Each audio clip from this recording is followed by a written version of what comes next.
Hello guys, I am Dharmendra Kumar. सभी का स्वागत है मेरे इस केमिस्ट्री चैनल केमिस्ट्री ट्यूटर में। आज हम आप लोगों को लेकर आए हैं सॉलिड स्टेट का बहुत ही इंपॉर्टेंट और easy lecture space lattice, lattice point and unit cell. Video start करने से पहले हमें आप लोगों से छोटी सी रिक्वेस्ट है, जिन लोगों ने मेरे चैनल को सब्सक्राइब नहीं किया है तो प्लीज़ सब्सक्राइब करके बेल आइकन को प्रेस कर दें, साथ ही ऑल नोटिफिकेशन ऑन कर दें ताकि मेरे द्वारा अपलोड किए गए वीडियो का नोटिफिकेशन आप तक पहुंचे सबसे पहले। Let me introduce my self, I am Dharmendra Kumar and my lovely channel chemistry tutor. तो स्टार्ट करते हैं स्पेस लेटिस। स्पेस लैटिस और क्रिस्टल लैटिस।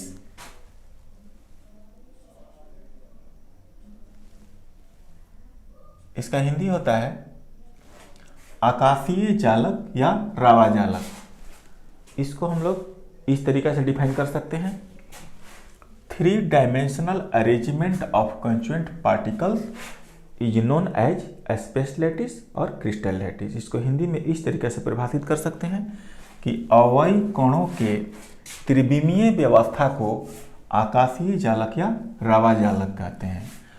अब हम देखेंगे कि 3 डायमेंशनल अरेंजमेंट क्या होता है। सपोज जैसे मान लो ये हमारा x डायरेक्शन है, ये हमारा y डायरेक्शन है और ये हमारा z डायरेक्शन है।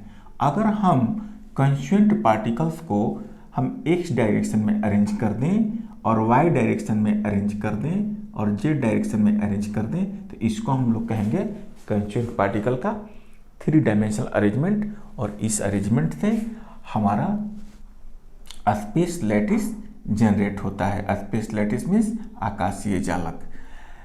ये जो हम पॉइंट इंडिकेट किए हैं ये कंस्टिट्यूएंट पार्टिकल के सेंटर को इंडिकेट किए हुए हैं। ये सब जितने हैं पॉइंट हैं ये सब के प्लेस पर कंस्टिट्यूएंट पार्टिकल्स हैं। तो देखते हैं कि कंस्टिट्यूएंट पार्टिकल्स क्या होते हैं।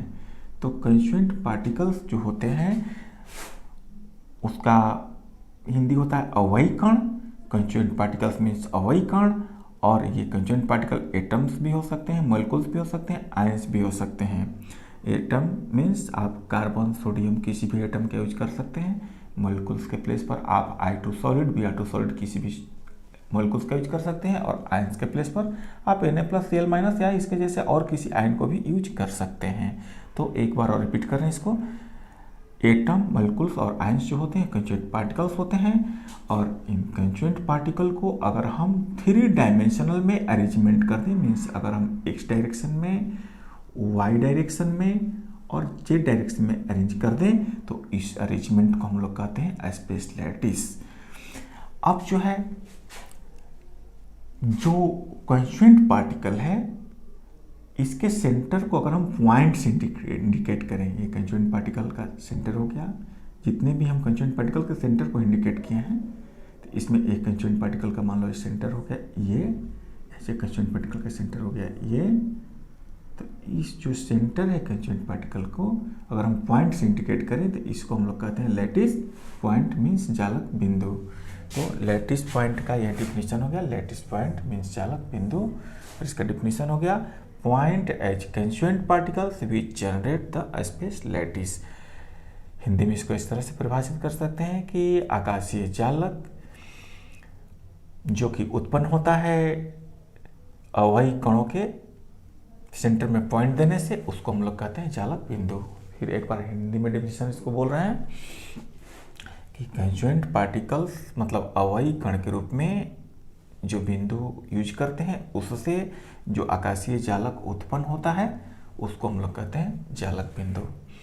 तो ये हो गया हमारा जितने भी पॉइंट हैं सब लैटिस पॉइंट हो गया, मीन्स जालक बिंदु हो गया। अगर हम इन लैटिस पॉइंट को मैच करा दें, सब जितने भी लैटिस पॉइंट हैं सबको हम x डायरेक्शन में मैच करा दें, सबको हम y डायरेक्शन में मैच करा दें, सबको हम अगर हम z डायरेक्शन में मैच करा दें तो हमारा एक स्मॉलेस्ट ज्योमेट्रिकल शेप मिलता है। देखो ये पॉइंट, ये पॉइंट, ये पॉइंट, ये पॉइंट और ये पॉइंट, ये पॉइंट, ये पॉइंट और ये पॉइंट को अगर हम मैच करा हुए हैं तो यहाँ पर जो है ये एक स्मॉलेस्ट ज्योमेट्रिकल शेप प्राप्त हुआ है। ऐसा स्मॉलेस्ट ज्योमेट्रिकल शेप जो कि एक क्यूब है, यह लेफ्ट में भी है, राइट में भी है, बैक में भी है, फ्रंट में भी है, डाउन में भी है और अप में भी है। ध्यान से देखिएगा तो देखिए ये जो है एक क्यूब का फॉर्मेशन हुआ है, ऐसे एक क्यूब है। इस क्यूब को हम लोग स्मॉलेस्ट ज्योमेट्रिकल शेप बोलते हैं। तो इस स्पेस लैटिस में बहुत सारे इस तरह के क्यूब हैं। इस क्यूब के गौर कीजिए तो लेफ्ट में भी क्यूब है, बैक में भी क्यूब है, डाउन में भी क्यूब है। सिमिलरली और अगर हम इसको बनाएं तो माने इसका बहुत सारे क्यूब अरेंज हैं इसमें। तो इसको हम लोग बोलते हैं यूनिट सेल, मीन्स इकाई सेल। यूनिट सेल मीन्स इकाई सेल। तो देखिए यूनिट सेल का डेफिनेशन क्या होता है। यूनिट सेल मीन्स इकाई cell, the smallest geometrical position which repeat again and again to make a space lattice। हमने क्या किया है कि इसको हमने यहाँ फ्रेश यहाँ ला करके दिखा दिया है।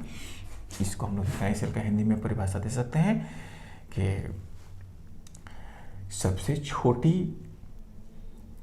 ज्यामितीय स्थिति जो कि बार बार आने से आकाशीय जालक का निर्माण करता है, तो उसको बोलते हैं इकाई सेल। एक बार और इसको समझा रहे हैं आपको। यूनिट सेल को द स्मॉलेस्ट ज्योमेट्रिकल पोजीशन, ये स्मॉलेस्ट ज्योमेट्रिकल पोजीशन है विच रिपीट अगेन एंड अगेन। ये रिपीट हो रहा है अगेन एंड अगेन क्योंकि इसके लेफ्ट में भी ऐसा है, इसके राइट में भी ऐसा है, इसके बैक में भी ऐसा है, इसके फ्रंट में भी ऐसा क्यूब है, इसके डाउन में भी ऐसा क्यूब है, इसके अप में भी ऐसा क्यूब है। तो जो स्मॉलेस्ट ज्योमेट्रिकल पोजीशन है ये रिपीट हो रहा है अगेन एंड अगेन और इसके चलते हमारा स्पेस लैटिस बन रहा है। तो इसके हम लोग अगेन एंड अगेन रिपीट अगर कर रहे हैं तो इसके वजह से हमारा स्पेस लैटिस बन रहा है। तो स्मॉलेस्ट ज्योमेट्रिकल पोजीशन, ये हमारा स्मॉलेस्ट ज्योमेट्रिकल पोजीशन हो गया। रिपीट अगेन एंड अगेन, ये अगेन एंड अगेन रिपीट हो रहा है left right back front to make space lattice और इसके रिपीट होने से हमारा ये स्पेस लैटिस का फॉर्मेशन हुआ है, ये स्पेस लैटिस जनरेट हुआ है। अब हम देखते हैं कि ये जो यूनिट सेल है, इस यूनिट सेल के जो कंस्टिट्यूएंट पार्टिकल्स हैं ये कितना एरिया इसके अंदर कवर करते हैं। सपोज अगर मान लो कि कर्नल पर हमारा अगर कंस्टिट्यूएंट पार्टिकल्स प्रेजेंट हैं तो ये जो कर्नल्स एटम हुए इस यूनिट सेल के अंदर कितना एरिया कवर करेंगे। तो इसके लिए देखो एक और हम ऐसा यूनिट सेल यहाँ ले लिए हैं और हम इसको यहाँ दिखा रहे हैं कि ये हमारा कर्नल एटम हो गया।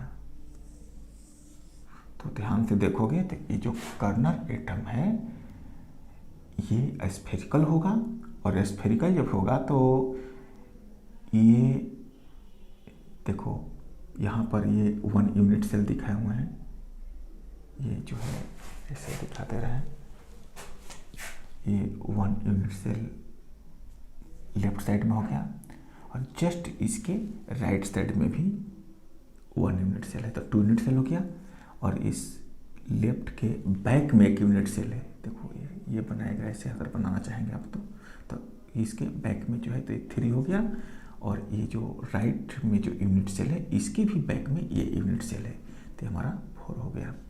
तो हम क्या देख रहे हैं कि 4 यूनिट तो नीचे में है, जस्ट इसके एबव ऐसा ही 4 यूनिट प्रेजेंट है और ये जो स्फेरिकल कंस्टिट्यूएंट पार्टिकल होने की वजह से ये 4 नीचे वाले यूनिट सेल में और 4 ऊपर वाले यूनिट सेल में 8 पार्ट में डिवाइड है। यानी कि 8वां पार्ट जो है 8वां भाग इस कंस्टिट्यूएंट पार्टिकल का इस यूनिट सेल के अंदर है, क्योंकि ये spherical constituent particle 8 unit cell में डिवाइड है। तो अगर हम कहें कि ये जो कंस्टिट्यूएंट पार्टिकल से इस यूनिट सेल के अंदर कितना एरिया कवर कर रहा है, तो ये जो 1 एटम है ये 1/8 पार्ट ही इसके अंदर कवर कर रहा है, क्योंकि ये 8 यूनिट सेल में डिवाइड है। 4 नीचे में जो कि 1 2 3 4 दिखाए और 4 इसके एबव में 8 पार्ट में यह कंस्टिट्यूएंट पार्टिकल डिवाइड है। इसलिए इस यूनिट सेल के अंदर जो कर्नल एटम है सिर्फ 1/8 पार्ट ही एरिया कवर कर रहा है। तो ये 1/8 पार्ट हो गया। यानी कि अगर हम इसको परसेंट में लिखना चाहें तो लिख सकते हैं 12.5%। तो अगर आपसे पूछा जाए कि यूनिट सेल के कर्नल्स पर जो एटम होते हैं वो इस यूनिट सेल के अंदर कितना एरिया 1 एटम कवर करेगा, तो 25.5% यानी कि 1/8 पार्ट।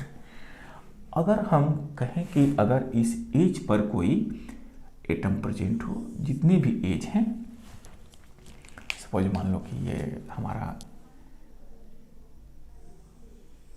वाई डायरेक्शन का जो भी एज है, या फिर एक्स डायरेक्शन का जो भी एज है, या फिर जेड डायरेक्शन का जो भी एज है, एज मीन्स साइड, अगर इस पर कोई कंस्टिट्यूएंट पार्टिकल प्रेजेंट है तो ये फिर कितना इस यूनिट सेल के अंदर एरिया कवर करेगा। तो ये भी देखेंगे तो 4 यूनिट सेल में डिवाइड है, क्योंकि देखिए इसके लेफ्ट में ये यूनिट सेल है 1, इसके राइट में यूनिट सेल है 2, और लेफ्ट के बैक में यूनिट सेल है 3, और राइट के बैक में यूनिट सेल है 4। ये स्फेरिकल होने की वजह से ये 4 यूनिट सेल में ये कंस्टिट्यूएंट पार्टिकल डिवाइड है, यानी कि 1/4 पार्ट ही इस कंस्टिट्यूएंट पार्टिकल का इस यूनिट सेल के अंदर में प्रेजेंट है।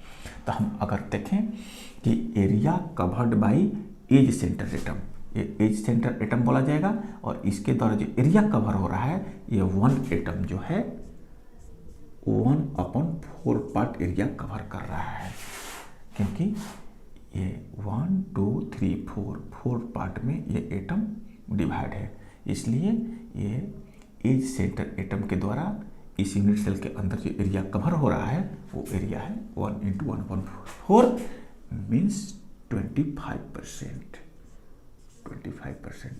तो आपने देखा कि जो कर्नल्स एटम है, area covered by colonel's atom, colonel's atom के द्वारा कवर किया गया एरिया, तो एक कर्नल्स एटम के द्वारा कवर किया गया एरिया कितना है, तो 1/8 पार्ट मीन्स यानी कि 12.5%, और जो एज सेंटर एटम के द्वारा जो इस यूनिट सेल के अंदर एरिया कवर हो रहा है वो हो रहा है 1.4 पार्ट मीन्स 25%।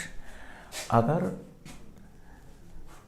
किसी फेस पर कोई एटम प्रेजेंट हो, सपोज मान लो कि ये अपर फेस पर कोई कंस्टिट्यूएंट पार्टिकल प्रेजेंट हो, या कोई एटम प्रेजेंट हो, या फिर लोअर फेस पर हो, या फिर लेफ्ट फेस पर हो, राइट फेस पर हो, बैक फेस पर हो, फ्रंट फेस, किसी फेस पर हो, तो क्या देखेंगे कि ये जो फेस पर जो भी कंस्टिट्यूएंट पार्टिकल होंगे वो स्फेरिकल होने की वजह से इसका हाफ पार्ट इस यूनिट सेल के अंदर है और हाफ पार्ट जस्ट इसके एबव है, तो सिर्फ 1/2 पार्ट ही इस कंस्टिट्यूएंट पार्टिकल का जो एरिया है वो कवर हो रहा है इस यूनिट सेल के अंदर। तो हम कहेंगे कि area covered by face centre atom, यानी कि फेस सेंटर एटम के द्वारा जो एरिया कवर होगा इस 1 एटम के द्वारा, ये 1/2 पार्ट ही होगा, क्योंकि इसका हाफ पार्ट इस यूनिट सेल के अंदर है और इसका हाफ पार्ट इस यूनिट सेल के एबव है। तो इस फेस सेंटर एटम के द्वारा इस यूनिट सेल के अंदर जो एरिया कवर होगा ये 1/2 पार्ट होगा, मीन्स 50% एरिया कवर होगा। अगर हम बात करें आपको कि अगर इसके बॉडी में, इसके बॉडी सेंटर में, पूरा बॉडी के सेंटर में कोई अगर कंस्टिट्यूएंट पार्टिकल प्रेजेंट हो तो वो पूरा के पूरा इस यूनिट सेल के अंदर रहता है। ये जो एटम हुआ ये अदर किसी यूनिट सेल में नहीं रहता है, पूरा के पूरा होल एटम इस यूनिट सेल के बॉडी में प्रेजेंट रहता है। तो यानी कि पूरा के पूरा ये 1 एटम इसमें प्रेजेंट रहता है, और 1 एटम प्रेजेंट होने के मीनिंग हुआ कि परसेंट में आप इसको 100% बोल सकते हैं, 100% हो गया। तो इसको आप लोग कॉपी करें, और वीडियो अच्छा लगे तो लाइक करें, कमेंट करें, शेयर करें और सब्सक्राइब करें। Thank you.